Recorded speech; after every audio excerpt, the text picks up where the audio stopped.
Lovely to see you. And thank you for coming yesterday. No, don't, because I felt that it's my duty as an Indian to voice my anguish, my apprehension at what's happening. And before coming, I was just looking through the pages. There's a big book I have in your grandfather's name. Achha. And I was looking through that, and I know these 2,800 kilometers is nothing. You walk through sweat, tears, and blood, literally. And we have seen history happen from the inner circle. I've watched it from the outer circle. So walking with you, if I don't come with you, it's not fair. My nephew's a photographer. So I said, listen, I want to give a little present to my friend Kamal Haasan. And I said, give me a picture, one of your pictures, as a gift to him. So I want you to guess what he came up with. What picture do you think he gave me? I don't know. Come, let's go and see it. Yeah. Oh, it's here. Tells you what Kamal is, right? And so this is what he gave me. What he came up with. Oh. Oh, he shot this? He shot this, and that's for you, because it tells us your approach, your attitude to life, and the fact that you're a great Indian and a great Tamil. Thank you. And we're proud of you. Thank you. It looks nice, huh? Oh, lovely. I'm quite interested in how you see what is going on in India. Of course, an Indian person, but also a Tamil person, because the view from South India often looks very different. It is. Than the view from North I'm India. sure it is the same from Assam or Meghalaya. The same, exactly. At the capital. We forget history, and we are only agitated by the topical or recent happenings. I talk a lot about Gandhiji now. It is not right from the beginning. My father was a congressman, but my environment made me a bitter critic of Gandhiji when I was in my teens. My father did not say, he said, just read history. I think you're talking from today. Yeah, but today matters. This is my question. He's a lawyer, and he didn't argue with me on this case. Around 24, 25, I discovered Gandhiji on my own. And over the years, exponentially, I've become a fan. And that's me, to explain myself. To actually correct yourself and say sorry, that's why I made Hey Ram, Right. a film where I played a parallel assassin, Wow. wanting to kill Gandhiji. And as he goes nearer to the person and the truth, he changes. Yeah. But it's too late. Somebody else does the job that he wanted to do, but he had changed his mind. That's the story of Hey Ram. So you came up with the idea? Yes, that is my way of saying sorry to my Bapu. Excellent. That's quite a sort of sophisticated, intelligent way of looking at the problem. Yeah, because I have to take the onus of all the crimes, including what happened in your family. We let it happen. But I think inside what you're saying is hatred is actually blindness and misunderstanding. Yes, and the worst form of criticism is an assassination. I think that's very cheap. And It's a coward. A coward does that only, because he has no other way to fight. But that cannot be the answer. So what's your view then of the violence and the hatred that is being spread in the country? I mean, I view it as a consequence of the fear that is being spread in the country. No, this is actually a synthetic, reproduced, manufactured thing. I don't think so, because go into Kerala, more than Tamil Nadu, you will find amity prevails. Unless you doctor it. You can do it from either side. I think there are more sides to it than just Hindu and Muslim. We have to look at all that and understand that this country will flourish only with this plurality. As a person who loves Tamil Nadu, loves the Tamil people, whenever I go there, I try to understand slightly better, what exactly is the Tamil idea, right? And so as somebody who, is looking at it from far, what does it mean to be Tamil? I know that the Tamil language is very important, but what does it actually mean? It means the same as wanting to be a Maharashtrian or a Telugu or a Malayali. We all have a pride, but I must say something about Tamil Nadu. They always feel that it's an island with parochial mindset and language chauvinism. Everybody is proud about their language, but I can tell you, you can go to a village, any village or town, my town, and just stand in the middle of the road and shout Nehru. A dark man will turn around, or he'll say Bose. Somebody will turn around and he doesn't look anything like Nehru ji or Bose ji. And they'll turn, you'll find Gandhi, many Gandhis. That is the mindset. And at a particular point, they felt there was apathy from the center.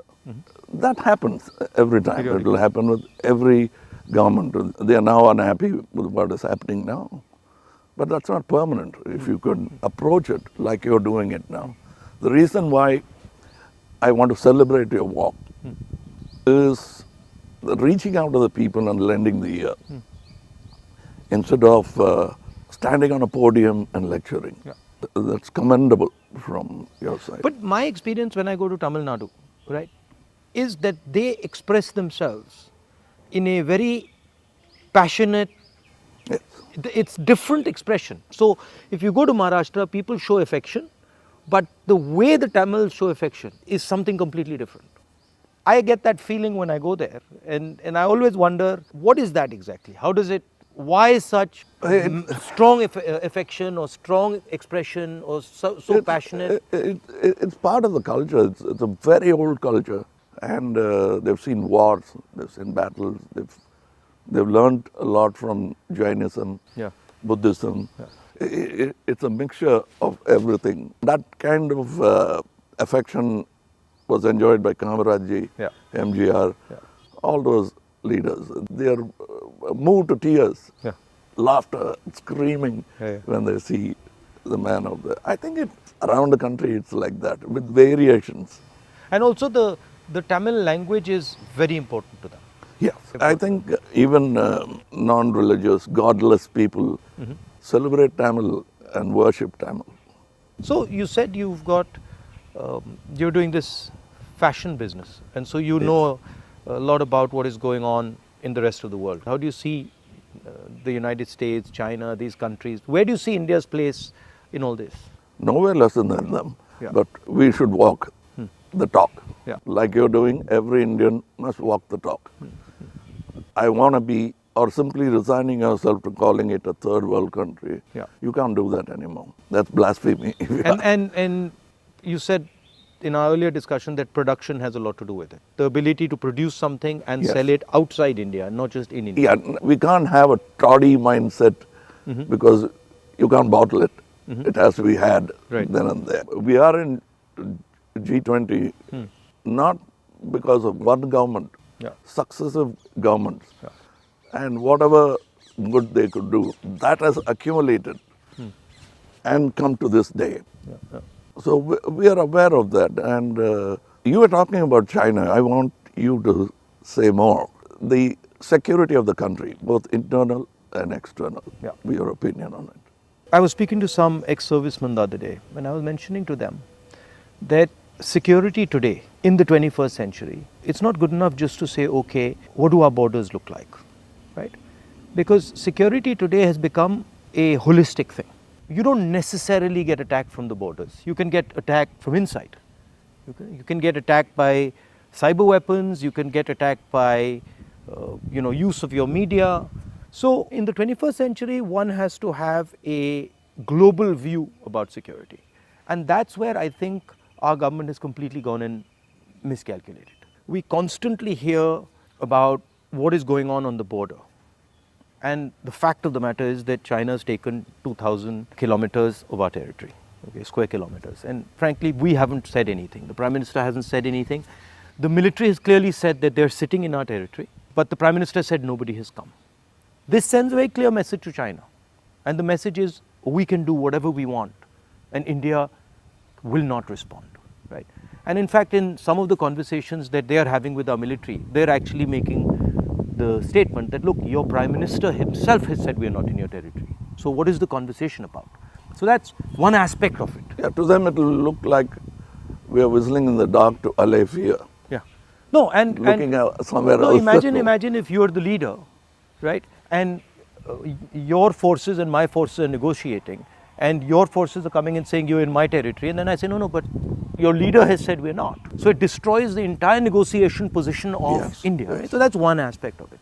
The second aspect of it is how conflict has been transformed, and conflict has been transformed because earlier you fought on a border, now you fight everywhere, right? So you fight by shutting down power stations, you can fight by attacking the railway system, you can fight by militarily attacking, you can And fight. the oldest trick is to Yeah. contaminate border. Yeah, so you can do that. So the single most important thing in the 21st century is that a country has internal cohesion, that there's harmony in the country, that people are not fighting, that there's peace in the country, and the country has a vision. The point is not going to war, right? The point is being in a position where you cannot be attacked. And there's a link between a weak economy, a confused nation without vision, hatred and anger, and the Chinese sitting in our territory. Because they know that we are dealing with internal matters, internal confusion, an internal lack of harmony, and so they can just go in and do whatever they want. So that's one element of the problem. The other huge element of the problem is what has happened in Ukraine, right?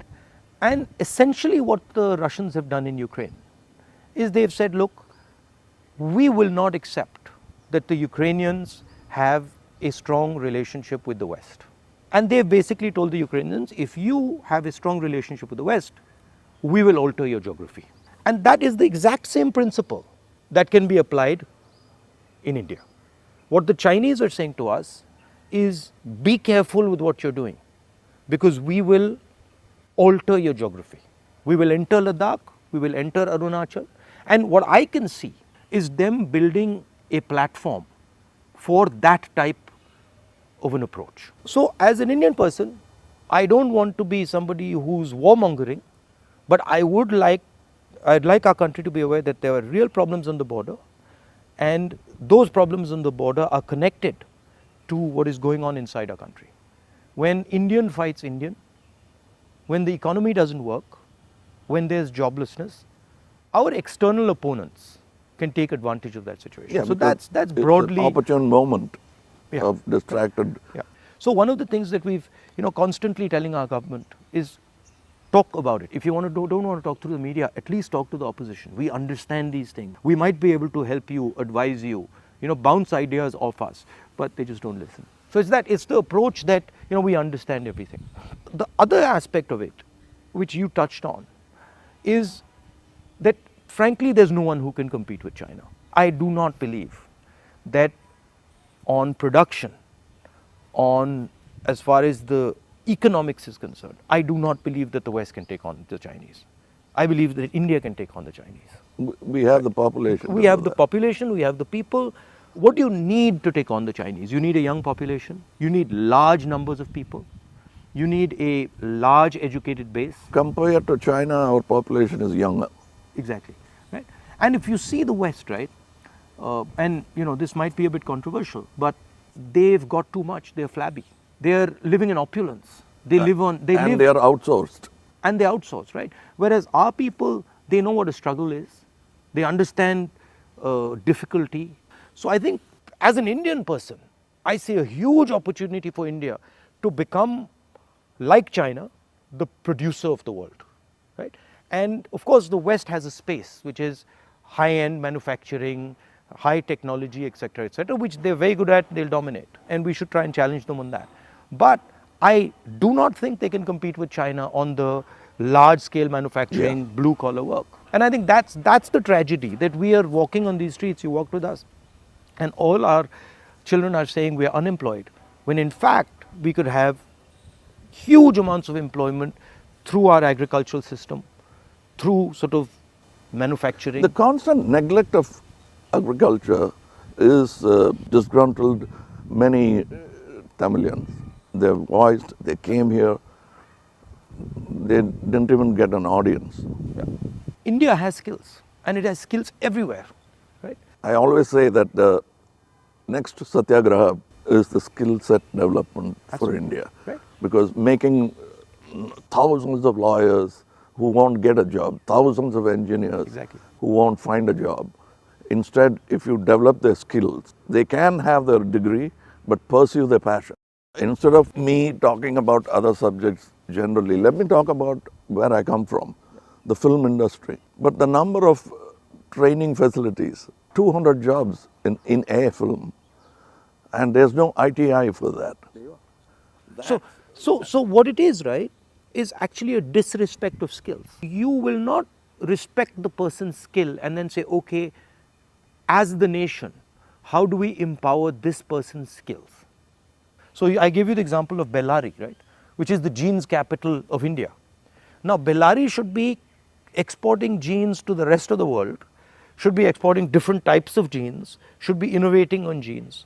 Right? Bellary has been shut down because of demonetization and wrongly applied GST. And you've literally taken a hub which could challenge the Chinese across the world in making jeans, and you've destroyed it. It used to have 4.5 lakh people working there, it now has 50,000. Like something like what you're doing with Khadi, right?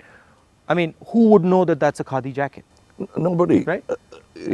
More than the publicity of it, the reach of it. Exactly. And Americans are loving it.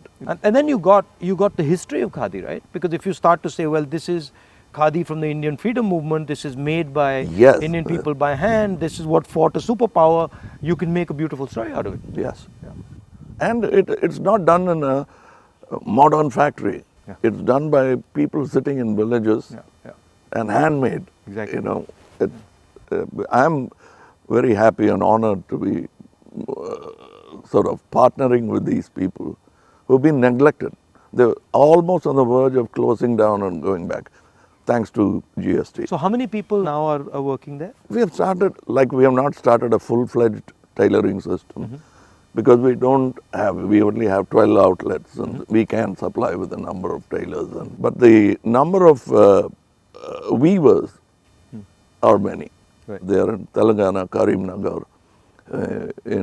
We are sourcing it. We are going even to Kutch and other places so that we can bring India together. So that's it was very nice. It was very nice of you to come, I must say. I with all the situation and the BJP and sort of the ability they have to coerce, I think it's also a brave thing. That's why I think that's why he gave he came up with that idea of the picture. No, It's not easy. I'm glad he thinks of me that way, but I still remember the speech by Gandhiji when he said, "Shake the lion's mane," for which he was incarcerated. So we have the strength and ability, but I'm happy that you're meeting people, practicing jujutsu, walking miles and miles and miles. It's nice. And because you're doing exactly what Gandhiji did, to understand the nation before fighting for it. No, it's quite a fantastic experience. I remember walking from Tamil Nadu into Kerala. It's completely different. Yeah. And as you said, it's changed, but then it's the same. So there's huge commonality and then there's huge difference. That's the individuality of it. That's the plurality that we should not lose exactly. at all. Yeah. And I think a lot of what we traditionally have is also the artisan, the small and medium person, the little clusters who have huge skill, but they are sort of hidden away, hidden treasures, so to speak. Yeah, I think it's very important that a government in position should bolster like farmers during the Gaja calamity. For them, after some time, party affiliations don't matter. The calamity that they're facing is the pain is the most important thing. It doesn't matter. And politicians always go and talk about the next election. And their trajectory is towards that, and that they don't like. They can't tend to take their eyes off it. Politicians. I find that. And I get criticized a lot, sometimes where they're like, oh, he's not election centric. I mean, I think of course, one has to fight elections, one has to be in politics, one has to take them seriously. But there's also another role of people. There's a role of bringing people together, of listening, of being affectionate. You know, that role, I think, is a very important role. What we have done through our party is that simply sort of wipe the dust away from the Gram Sabhas and brought it back into, now it's happening because we are attending and now we want to take it into the towns.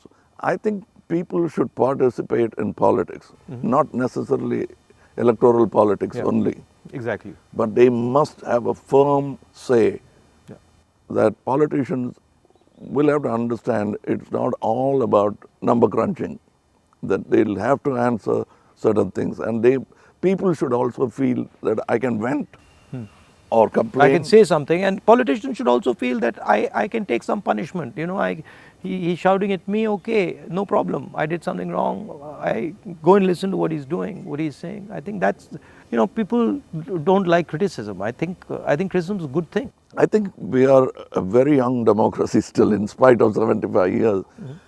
The reminiscence of the monarchy is still in our mind. Yeah. No, that's a profound thing you've said. It's true. It's still, they want loyalty. And politicians who are in power want to somewhere behave like a king. Because it's not too far behind in history that we had princely states. 70 years, yeah. But I think if you look, a lot of sort of our chief ministers and leaders, the approach is that of a king. You know, you're like unilateral decisions. I will do whatever I want, not taking into account what people feel, not listening. I think there's quite a lot of that. Yeah, and they are offended when you call them a civil servant. Yeah. I'm not a civil servant. I'm in position, I'm in power. But that's what we are ultimately. It should be a position of honor rather than position to usurp. Yeah. The trustee idea of Mahatma Gandhi. Over the time, I'm looking for people who are at least a semblance of that in them, because it's unique. He's a tall international figure. And that we realize when he's not there. Well, anyway, I won't keep you. No, I'm keeping you. It's lovely to see you. And whenever you're in Delhi, you know, next time, maybe we go and have a meal or something. Yeah, sure. I'd love to do that. And I'd like you to look into our thing I've sent. I will. I'll give you my your measurements. I will 100%. We'd like to dress you up. Okay, I'll do that. Thank you. Thank you. Thank you for the time. Thank you.